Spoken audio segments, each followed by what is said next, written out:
Meltdown Abroad is the only podcast run by an educational psychologist and an occupational therapist designed specifically for expat parents navigating life abroad while managing the emotional ups and downs that come with parenting far from home. We are two professionals who live the chaos we coach other people through. I'm Chanel, the pediatric occupational therapist, and Tara is our educational psychologist. We will share real stories full of humor and authentic experiences, as well as expert insights for expat families navigating overwhelm, burnout, and a lot of big emotions. Hi, everyone. Welcome back to another episode of Meltdown Abroad. Hi, Chanel. Hey, How you doing? I am doing well. Nice to see you. It's nice to see you too. Have you had a meltdown this week? Actually, yeah, I did. Work meltdowns, though. How about you? I'm pretty good. I did not have any major meltdowns this week, except as we kind of move along in the season here, I feel like I'm starting to think about the holidays quite a lot. And I'm starting to think, that often lends itself to missing home a little bit more and trying to, figure out how we'll do the holidays, the sort of blend of traditions that we're making here in our new home. Yeah. No, definitely. I think during the holiday season, so Christmas is my favorite time of year. Me too. And that's like I've lived away from home for about 10, 11 years now. And I think the time that I miss home the most or start thinking about home the most is during the Christmas season. Yeah. And just kind of, I'm always chasing that feeling of like what I had growing up as a child. And I try to incorporate it wherever I live. I try to hold on to that Christmas magic that I'm used to, but it's never really the same. When you transition to new places, it can feel different. So it's always that time, that sadness of, man, I don't have that anymore. Yeah, I feel that too. It's definitely a blend of, there can be some sort of overwhelm in figuring out the newness. There's sort of curiosity and loveliness around some of the things that are new that you get to do. And then there's also this longing, for the people and the traditions that you had, which actually brings up one sort of a support, but it's something that it's also kind of a blend of traditions, which my daughter is 8 years old, and sitting on like long phone calls is still not maybe her favorite thing. But to connect with her grandmother who lives in America, we were coming up with different ideas and fun things that we might want to do together. And my mom can draw, and so can my daughter. And so her thought was, well, maybe I can ask grandma to draw ponies with me. So, because so she has all these little slice horses, which are kind of these German toys here. And so she'll bring these little horse models, and we'll set up FaceTime, and then they can both draw together. And something that would have been just maybe harder to do more often, because kids don't just sit and chat with on the phone as well. At least mine don't. But when there's an activity, it makes it so easy for them to sit down, and they're laughing for ages. I mean, it's so fun for both of them. And it's this really nice kind of blend of, being able to be connected, but do it in a slightly different way, or a very different way, when you are far away. Oh, that's so beautiful. It's really really sweet. And it's also so fun to watch, because they're both completely, they're laughing, they're totally hysterical, they're having so much fun together. And a regular phone call doesn't really do that. It naturally creates conversation. Like, what are you doing over there? Well, mine looks like this. Right. And then they start joking around, and then my mom will tell stories about this like old horse that she used to ride when she was a kid, and tell these silly stories, and my daughter starts cracking up, and then I'll try to draw a horse, and they'll make fun of me, which totally works. So it's a really nice blend. Sometimes it's the holidays brings up a lot of kind of what can we bring that's old, that from the previous life that we had, what can we bring with us, and what are those traditions, what are those connections that really matter, that we want to keep and maintain, and how can we do that?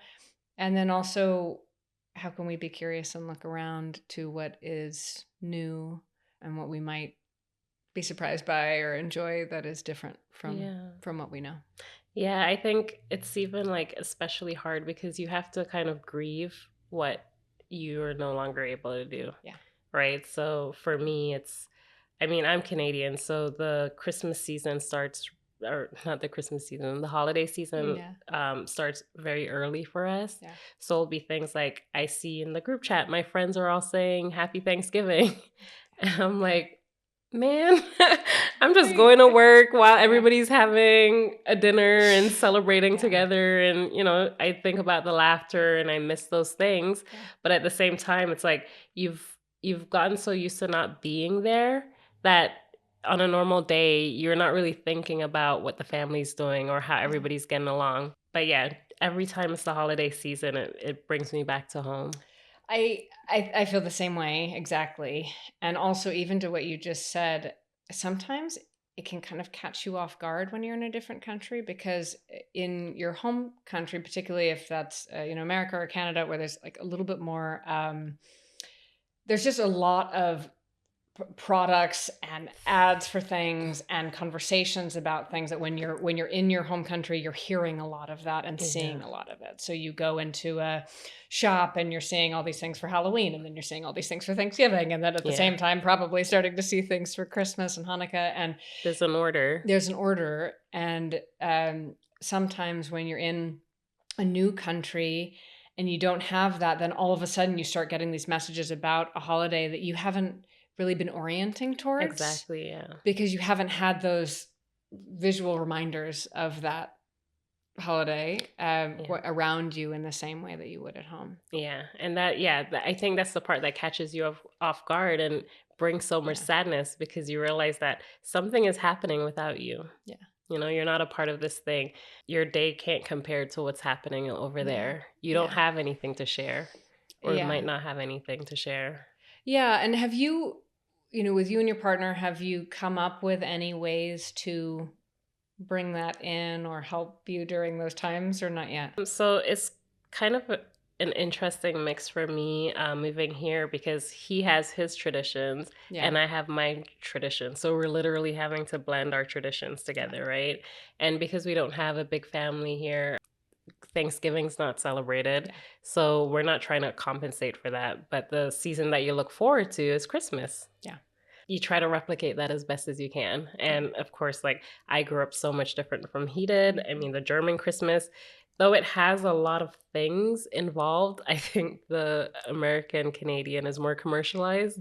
But it's still fun. Like, it's just, you bring magic into the home. Yeah. Here you go out and you see the magic. Yeah. So I still try to do the dinners of family and friends. Here, it's funny actually, because my first Christmas party here, or the first Christmas we had together here, I decorated the house and I went all out, and we planned the Friendsmas. Is that what they call it? Sure. Friendsmas. And I remember when his friends walked in, they were like, what the hell? What is this? Like, what is this? And the kids were so excited and so curious, because I realized, like, they don't have this. Like, you go out and you see the Christmas markets, but that's right. People don't decorate and deck the hallways with lights and the trees and just all this, like, Christmas in your face. Mm-hmm. And they just could not relate to it at all. And the kids, they see it and they like it. But I was like, they don't feel the magic that I feel. And it did make me sad, because I was trying to create this thing for everyone and they just didn't really get it. Yeah. They liked it, but it wasn't the same. Yeah. Well, it is. It's like, people don't always see, you have this history with these traditions and the way that you've done something before, but someone else doesn't, right? So they might see something and perhaps really enjoy it, but not have the same response to it. Exactly. And for us, it does actually really help with how we feel around the holidays to bring some of those things in that we really love. We have an unusual oval living room that we surround with lights, and there's a big star that goes in the window, which we actually did get here. And we have a giant tree, and we decorate the Christmas tree, which was something that we knew funny actually, even moving, I made sure that I have all these ornaments. I even have ornaments from when my mom was a child. Yeah. I have ornaments from all over the world, and we've collected them for years. And we even have, you know, favorite ones, and it's a very much a part of our tradition. And we moved with them. Yeah. So we brought all of them. I So, brought mine as yeah. well, and my partner thought I was crazy. I mean, he calls me a hoarder, but he doesn't understand. Like, I grew up making things in Yeah. school, and that would be added to the And tree. saving So them, yeah. I would just save everything. Like, if my kids, when I was working in the schools, if they'd make something for me, like that felt very Yeah. special, and I wanted to hold on to that. You know, like that's what Christmas is about: Sweet. memories and being together, and just the festivities around all of that. But no, I completely agree in that you want to be able to, if we're talking about how can we bring or blend the new with the old, you really need to hold on to those patterns and trying to hold on to those routines and build around it. So if you start with the core of what you're used to, you can then navigate your way out and be curious and explore and take in some of the newness. Exactly. I think there's nice ways to blend all these things. Like even you're just thinking about the decorations, right? And you setting up your house like that, and me decorating the tree.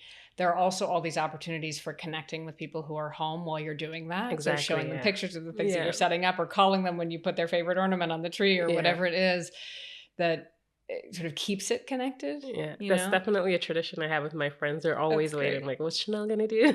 Yeah, and they want to see, and I think it does really help to blend those things. And then there is a lot of newness. There's a lot of things that you can discover too. And one thing that I would say that I've experienced just having small children and family here is that some of the kind of overstimulation of the holiday that comes from having tons of food and more wine than you would normally having to host, host. and having to host a whole bunch of different meals, and having tons of people in the house, and lots of events, and you have your company holiday parties and your friend holiday parties and your family and the school concerts, and there's so many things, and it can be really overwhelming. And one thing that I feel helps actually create some space to be curious about what else could be added, which you might not have at home anyway, or space for that, is that you are actually a little bit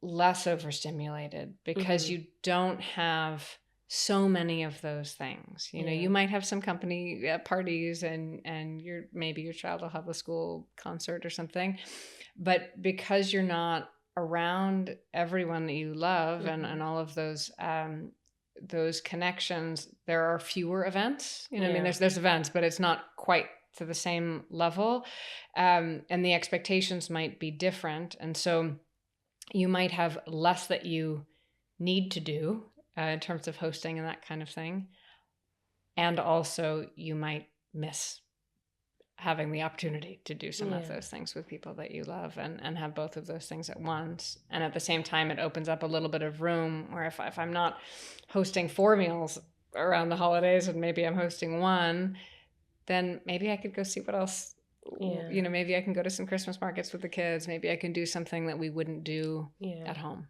No, I mean, you're absolutely right in that depending on where you've relocated to, the overstimulation and the overwhelm of the holiday season can just feel a lot less, it can feel more reduced. Because, well, one, there's more space. So you're not going from Halloween to Thanksgiving to Christmas, right? It's not just back to back to back. There's fewer expectations and events. And then I liked what you said about the fact that you're not having to play all these different roles, because I can, instead of having to play all these different roles, I'm going out and seeing what's out there for me.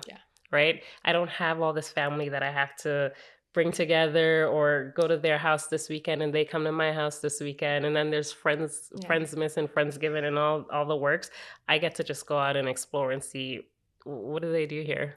Yeah, exactly. So there's room. It's like it comes with both things. You know, there's grief over the things that you're missing and the people that you're missing. And when you don't have so many of those events, you have some room to take a look at what's around you. There's one fun sort of experience that I had with my kids starting a couple of years ago.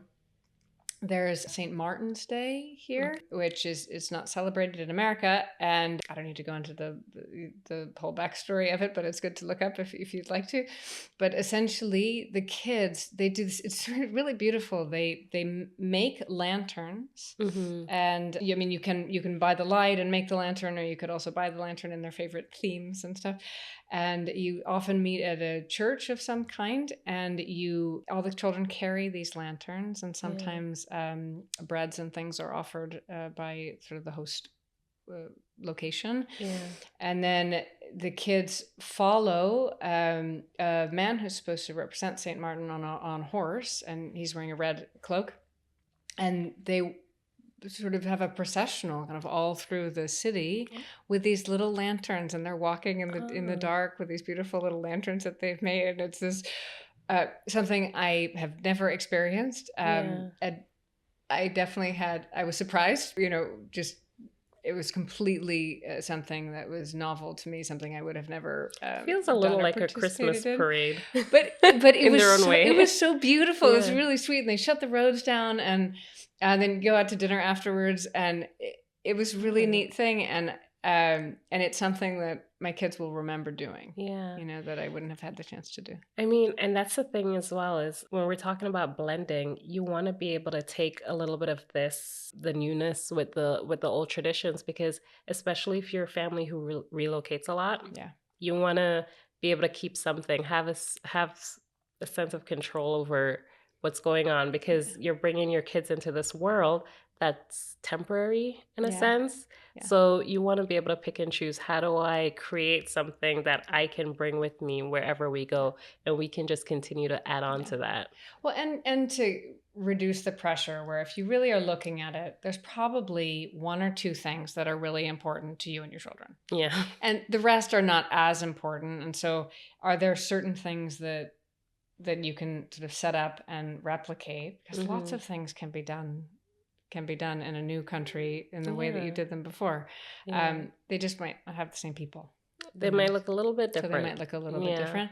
But kids are so routine oriented, and setting up something that is fairly similar is very grounding. So if you happen to move kind of around the holidays or during that time where there's a lot of newness, that actually can be a really grounding, supportive thing for the kids if they feel like some of those routines are the same.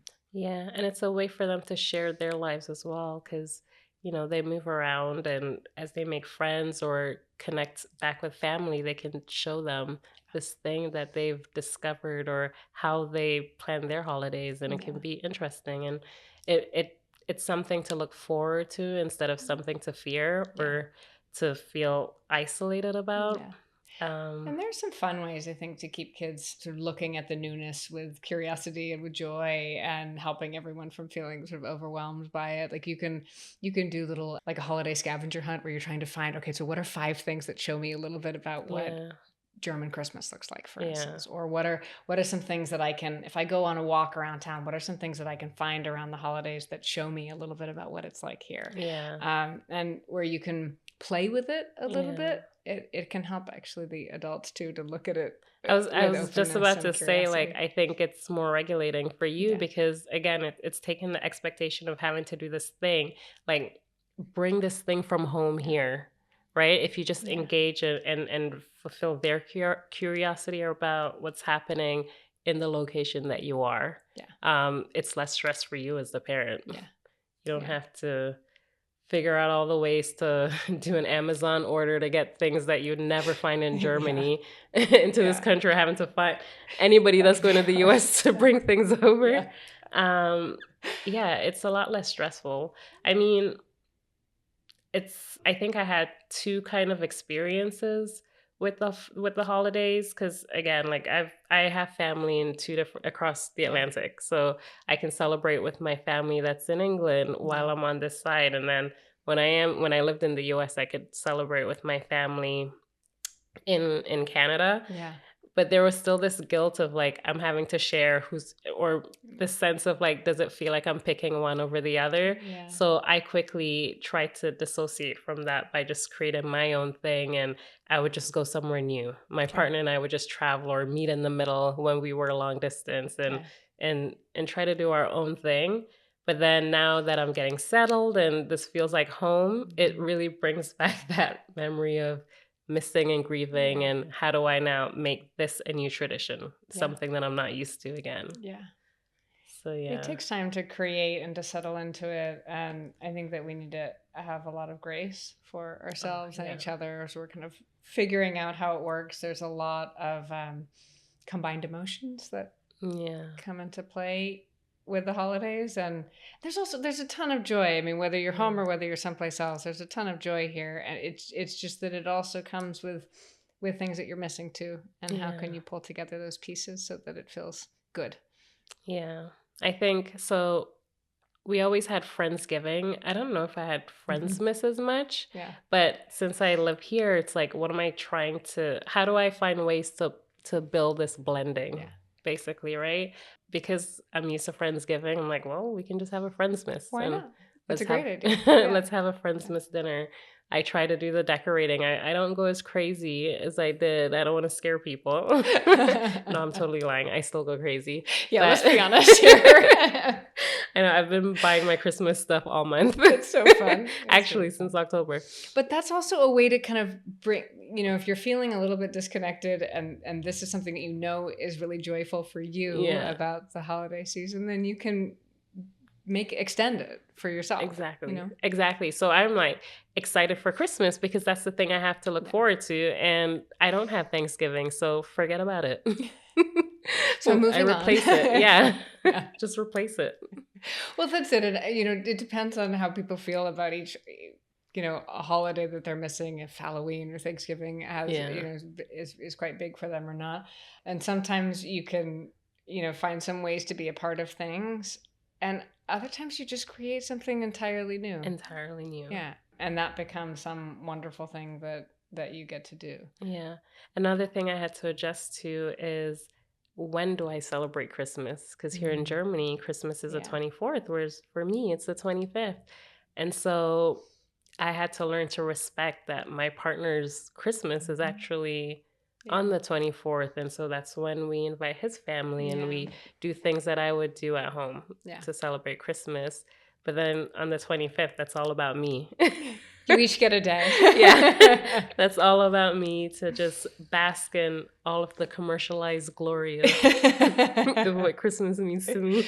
But this is good. You found a way to make it work. Yeah, right? we stay home, we watch movies all day, and the music's playing. Yeah. The candles are lit. It's beautiful. Yeah. It's really lovely. How do you kind of transition into the festive season? Well, Or how have you adjusted? Yeah, I'd say that we do a lot of things that we would have done in America too. Yeah. For sure, those things remain in terms of decorating the house. Have these big boxes of Christmas decorations that come out, and the kids can help set things up where they want to put things. We get a big Christmas tree, and we use all those ornaments from home and decorate those. And if our family, we have a little bit of family that lives here in Berlin, and so if they happen to be here, then they would come over. But with little kids, there's a lot. Even if it's only you, there's a lot of sort of Christmas magic just with the little ones. One thing though that's hilarious and completely new is that in America we lived in a house, and here we're in an apartment, and you have to take that giant Christmas tree and it has to leave your apartment. So it is like high comedy around here when we take our Christmas tree and drop it off the balcony, and one of us is standing down below and the other one is dropping it off, and the kids are watching or trying to film some little video of us doing this. And what's funny is that this has now become this Christmas tradition where someone sort of stands at the bottom and like clears the way and makes sure it's safe, and someone else drops it off, which is usually my husband because the tree's big and heavy. And it's this completely hilarious apartment living Christmas tree part of the tradition that we have here, which is hilarious. But it's new. We definitely didn't do it before, and it's fun and sweet. The kids actually, sometimes when you take down Christmas, also there can be some sadness around that, and it actually helps to sort of combat some of that because there's this silly thing Yeah. that we do, which for the kids is really Oh, helpful when gosh. they're sad to get rid of the tree. We don't even talk about that. When the Christmas season ends, it feels so abrupt. It feels like it's Yeah. just been ripped out of my heart. But It's hard. It's hard. yeah, just going back to your Christmas tree story, that's definitely a tradition that I've grown into. Okay. Because we always had a fake Christmas tree that you just pull Okay. out of the box and decorate it. So now I know I have this thing that anywhere in the world I live, I can just go and shop for a Christmas tree. Mhm. Maybe not in the tropics, but definitely in like the northern Yeah. countries. Yeah. That's something I can hold on to. Is just now I get to go and either chop it down or shop for it. Yeah. Which is Yeah. really fun. Then the house smells lovely. It also Yeah. contributes to that kind of nice, there's a lot of it very much connects us to memory smell. So if you Yeah. have a fresh cut tree, that will bring Yeah. sometimes back to the sort of sense of Christmas, Yeah. which is 'Cause really we lovely. use the candles for that. Candles are good. Candles are very good too. Makes that cozy Yeah. environment. You right? know what? Like, side note, I find like the Christmas trees here don't smell as piney as in America. I haven't found a strong smelling Christmas tree here. Oh, interesting. When I get my tree in the end of the month, I will let you know if I Yeah. feel that way too. Because I started because of my partner when I would spend Christmases with him here before Yeah. moving. We would do the buying of the tree. So then when I moved to the US, we started buying the tree as well. Okay. And my apartment would just smell so lovely. Mind you, I had some colleagues that knew which ones to buy, so I guess it Okay. depends on the tree. I'm sure it probably Yeah. does. Though I will let you know. It's coming soon. I'm curious. I might So- have to add that to like my shopping list. Smell the trees. Smell it. Go out and smell the trees. Make sure it's the right vibe. Yeah. That's really funny. Well, for parents, for parents that are figuring out how to navigate, I think, one thing for sure that I would say is to take the pressure off yourself to do everything. You don't have to do every new tradition. You don't have to hold every single old one, but looking at just picking some of the things that are really meaningful to you, that connect you to home, whether it's, drawing with your grandmother on FaceTime, or setting up a Christmas tree, or whatever it is that helps you to feel connected and in line with some of the things that you love very much about the holidays, even if you're far away. I think being open to the things that could be new and different that you might really like. Definitely embrace the newness. I think the more you embrace the newness, the less responsibility you have, the less overwhelm you'll have. Yeah. You can really take time to understand and explore it and not feel like you have this commitment to it. Well, that's it. With these things that are new, we can go out and explore them and figure them out. We don't have to adopt them as ours yet. It's to take a look at how does this new place where we're spending time, how do they celebrate? What are some of the things that they love to do? And it's so wonderful for kids to see that people celebrate in so many different ways, and that all of them are lovely, and that they can pull from, they can pull from all these different places. And when you are a child who has the benefit of having all these different cultural experiences, they can pull from those and decide, when I lived in this place, we did this thing, so I do a little bit of that at this time of year. And when I lived in this other place, we did a little bit of this, and I pull that in. And from where I'm originally from, we have this too. And kind of pulling those things together so that they can create for themselves this blend.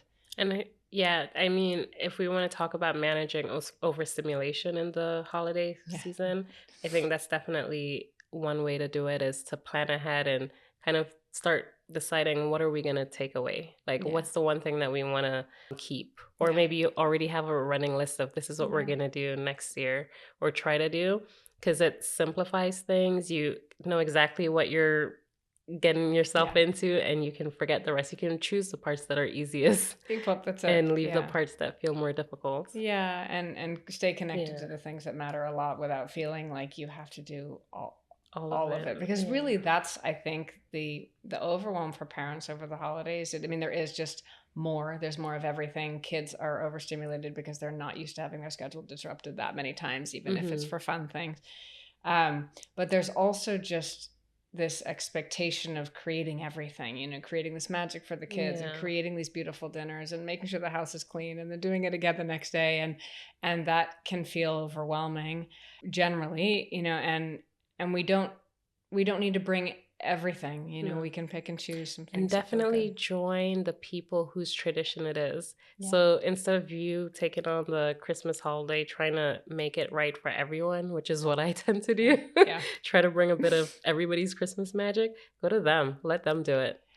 Take the stress off of yourself. That's it. Like, we can share in this. And, if someone has a tradition that's not what you're used to, you can go over to their place and enjoy what that looks like, and you can have something that you're doing at your place, and making it more manageable for everyone. Exactly. Yeah. So what are our major takeaways? So it's keeping what you love, or what you can, what you can keep from what you love. Exactly. Yeah. And trying to recreate and adjust and adopt what feels different and feels easy. Yeah, like, what's a blend of new and old that feels good to you, that feels manageable and joyful, right? Staying curious about the new traditions around you, because it's that not having to commit and just being free and easy to explore. Yeah, it's one of the beauties of being abroad, is getting to see some of those things, I think. Yeah. I definitely love the Christmas markets here. They're beautiful. I love the glühwein. Glühwein and the lights and the hot chocolate and the fires, and it's really lovely. And not trying to take on too much. Yeah, less is more. For sure. And I think from an emotional standpoint, holding a bit of space for all of the emotions that are going to show up. You are going to quite likely grieve over the people you are not with. Yeah. And the traditions that you can't maintain because they involve those people, right? Or for whatever other reason they can't be maintained. And you are also going to have all the joy and loveliness of the holiday that you do create, right? Yeah. And you might have a different version of overwhelm just from holding both of those at the same time, right? And that's okay. And I think it's moving through that and allowing it is part of the process. Giving yourself grace, because even though you're going to feel like you want to do it all, to give your family something that they might be missing out on, it's okay to not have it done a specific way. Yeah. Give yourself grace and do it the way that fits into your lifestyle, the space that you're in now, the environment that you're in now, because they're going to love it. The meaningful parts are the togetherness. Yeah, exactly. The memories, being able to laugh together, being able to just make a mess of things together. Yeah.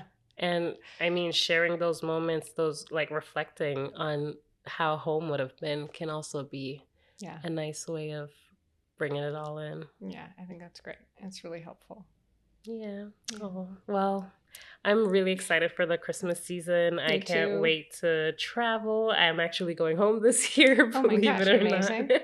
So I can't wait for that. Do you have any plans for the Christmas?